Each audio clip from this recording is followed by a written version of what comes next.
Russians are very contradictory characters. They love to shout about centuries-old traditions, generational continuity, and especially about some kind of historical justice. But they never learn from the lessons of that very history. Century after century, year after year, Russians keep stepping on the same rake. There's not a spot left untouched on their foreheads. Yet, with a persistence worthy of a better cause, they keep sticking their heads in the noose. Despite the disastrous experiences of the wars with Japan, Finland and Afghanistan, Russia decided to attack Ukraine. All wars are similar to the current one, but the Afghan adventure deserves special attention. Its causes, its justification, and most importantly, its outcomes mirror the aggression of Putin's Reich. Russia had a similar experience in Afghanistan at the end of the Soviet era, and that war was a defeat for Russia. But in Russia, they don't want to talk about it. The Afghan war began in a painfully familiar way. The local communists asked the USSR for military assistance to pacify a discontented population. Literally, Brezhnev, send in the troops. Naturally, they came to power not without the help of the Union. So in fact, the Soviets asked themselves to invade Afghanistan. At first, they used so-called military advisors and agents, but then something unexpected happened. The local communists quarreled and Amin overthrew and killed Taraki. And this Taraki was Brezhnev's personal appointee. After the monarchy was overthrown, President Taraki became the head of the country. But less than 6 months later, after sending his comrade to Allah, his place was taken by the cruel but politically weak Hafizullah Amin. This was a public insult to Moscow. Brezhnev was so offended that a change of power had happened without his permission that he decided to start a war. Of course, a quick special operation was planned. The decision on this was made at a Politburo meeting. Almost everyone supported a short, victorious war, except for the head of the Council of Ministers, Kosygin. Something very similar happened in the Kremlin on February 21st, 2022. Are you suggesting we start a negotiation process? No, or to recognize their sovereignty. Yes, I speak plainly. I support the proposal to recognize. Do I support or am I supporting? Speak plainly, Sergei. Well, what I mean is, I am in agreement with the proposal to recognize the independence of the regions. I support it. I support the proposal. Just say it, yes or no. I support the proposal for the Donetsk and Luhansk People's Republics to join the Russian Federation. By the way, at that time, only one person from Putin's inner circle did not support the invasion: the deputy head of the presidential administration, Kozak. He was later removed from his position. Oh, how convenient. The invasion of Afghanistan was wholeheartedly supported by both the KGB and the Ministry of Foreign Affairs. There are direct parallels with the main instigators of war today: Lavrov and Bortnikov. Strangely enough, it was the Korea military, led by Chief of the General Staff Agarkov, who opposed the Afghan special operation. He argued that the war could turn out to be long and bloody. A man who fought in the Great Patriotic War from the very first to the very last day, he predicts the Soviet army will be drawn into a guerrilla war, which it will inevitably lose. Agarkov is rudely cut off, told that such matters are decided by other people, and you, Comrade Marshal, mind your own business. Interestingly, according to various sources, the head of the Russian General Staff, Gerasimov, also opposed the invasion of Ukraine, despite being one of the planners of the special military operation. I would like to specifically note the participation of the servicemen of the Democratic People's Republic of Korea in the liberation of the border regions of the Kursk region, who, in accordance with the Comprehensive Strategic Partnership Agreement between our countries, provided significant assistance. This was not part of the plan. The war in Afghanistan began in much the same way as the invasion of Ukraine. Soviet paratroopers landed near the capital and, with the help of special forces who had already infiltrated the country, seized the government building and eliminated the head of state. Greetings to the Hostomel paratroopers who failed to repeat this. The assault on Amin's palace was considered legendary and exemplary for Soviet special forces. But in reality, everything there was also left to chance. According to the original plan, they wanted to poison Amin. Agents working in the kitchen put poison in the Afghan leader's food, but they didn't warn the Soviet doctors working in the palace. So the doctors managed to revive him. After that, the decision to overthrow him by force was hastily made. Ironically, it was that very Soviet doctor who died during the assault. Oh, woe is me! Oh, woe is me! After capturing the capital, the Union installed its puppet leadership and effectively took control of the entire state. Officially, the special military operation ended in 3 days. But that's only on paper, which, by the way, was in extremely short supply in the USSR. Just as the military had predicted, a long guerrilla war began. Almost the entire population was opposed to the occupiers because they acted in exactly the same way as they would 40 years later in Ukraine. Unprecedented brutality and a conveyor belt of war crimes. Mass killings, looting, and the rape of civilians have been documented. Officially, more than 4,000 soldiers and officers were prosecuted. But of course, very few were actually punished. For example, in February 1981, in one of the villages near Jalalabad, a group of Soviet soldiers found several elderly people, women, and children. The women were raped and shot, and then the rest were killed. Only one boy managed to survive. He was the one who told what had happened. The investigation led by General Alexander Mayarov quickly identified those responsible. However, pressure was put on Mayarov from Moscow, demanding that he change the official version. They needed to pin the blame on Mujahideen disguised in Soviet uniforms. Putin went even further and not only tried to cover up the atrocities committed by his boys in underwear, but on the contrary, he publicly rewarded war criminals and encouraged brutality. Recently, at Putin's initiative, the Time of Heroes program was launched.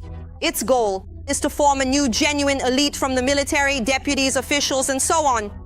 And the first results are already visible. An officer of the airborne forces, Nursultan Musagaliev, was among the first group of the personnel program. He is known for being a war criminal who participated in the massacre of civilians in Bucha. Immediately after the invasion of Afghanistan, Western countries imposed tough sanctions against the USSR. The United States began a grain blockade of the Union and banned the import of 17 million tons of grain. It turned out that the great country of collective farms was unable to provide itself with bread and was buying it, brace yourself, in America and Canada. Our position is absolutely clear. Any attempt by an external force to establish control over the Persian Gulf region will be regarded as a threat to the vital interests of the United States of America. And such a threat will be countered by any means necessary, including military force. In 1980, almost all civilized countries boycotted the Olympics in Moscow. In this regard, Putin took the previous embarrassment into account and first held his own Olympics in Sochi, and only then attacked Crimea. Oh my goodness, look at that. The coverage of the Afghan war within the USSR itself was practically copied by Putin. Officially, the media were not allowed to call the war a war. It was a special military operation and assistance to the peaceful population of brotherly Afghanistan. Even in the legendary Soviet film about Sherlock Holmes, which aired on television in 1980, the dialogues were redubbed. In the original, Sherlock asked Dr. Watson if he had recently returned from Afghanistan. At that time, the British Empire was fighting there, but a neutral dialogue was broadcast instead. Well, allow me to introduce Dr. Watson, Mr. Sherlock Holmes. Have you been back from the East long? Not long. When the first coffins started coming back, they even forbade putting up headstones and forced people to bury the dead in secret, without ceremonies. They would bring them and bury them immediately. It was at that time that the term Cargo 200 appeared.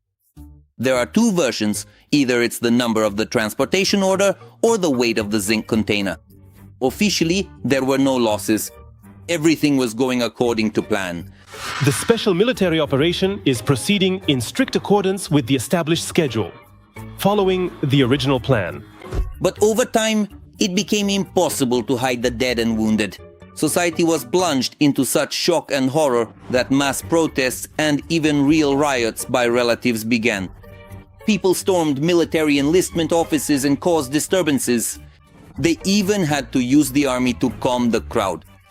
And this is a radical difference from today's Russia. Just think about it. Over 10 years in Afghanistan, the Soviet Union, with a population of 250 million, lost 15,000 killed and 50,000 wounded, while today's Russia, with a population of 140 million, is losing twice as many in a single month. And society remains silent. This is an incredible degradation of society. In Putin's Russia, even human life is valued less than it was in the totalitarian USSR. War is victory.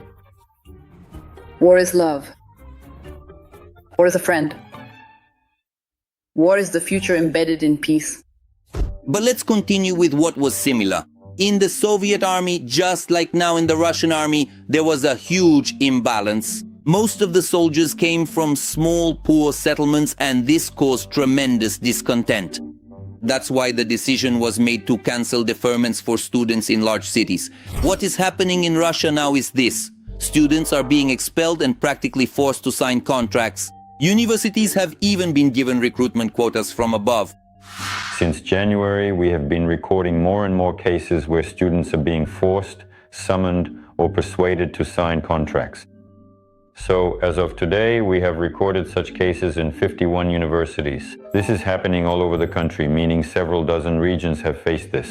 Gradually, Soviet society began to wake up.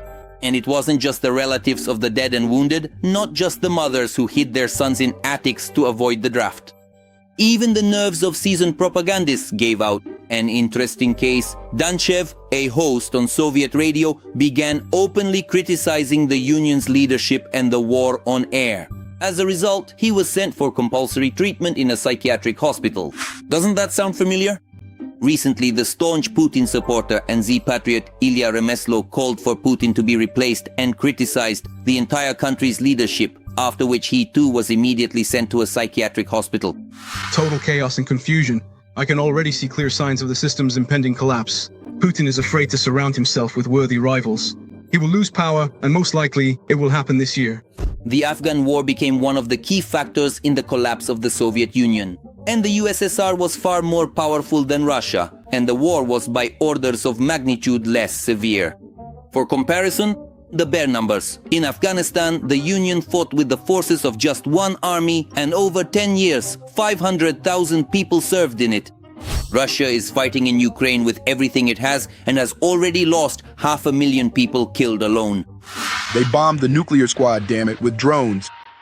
They bombed oil and gas, they bombed factories, they're killing people. I sing, we celebrate May 9th. This is not your victory, Putin, you damn bastard. You have absolutely nothing to do with this. Just go already. I looked out the window. It's flying. When will this shit finally end? Well, just for a moment, today in Kimki, a certain number of drones arrived. For the entire 10 years of the Afghan war, the USSR spent, adjusted for inflation, $100 billion. That's 3% of GDP. Russia spends $200 billion on the war in just 1 year. That's 8% of GDP and more than 40% of the country's annual budget. And an even more powerful Soviet Union was economically exhausted. Do the math, figure it out. We all know the consequences for the USSR: irritation and disappointment in society, contempt for the stupidity and weakness of the authorities, economic collapse, rampant banditry, and as a result, disintegration. Russia faces the same fate, only on a tenfold scale.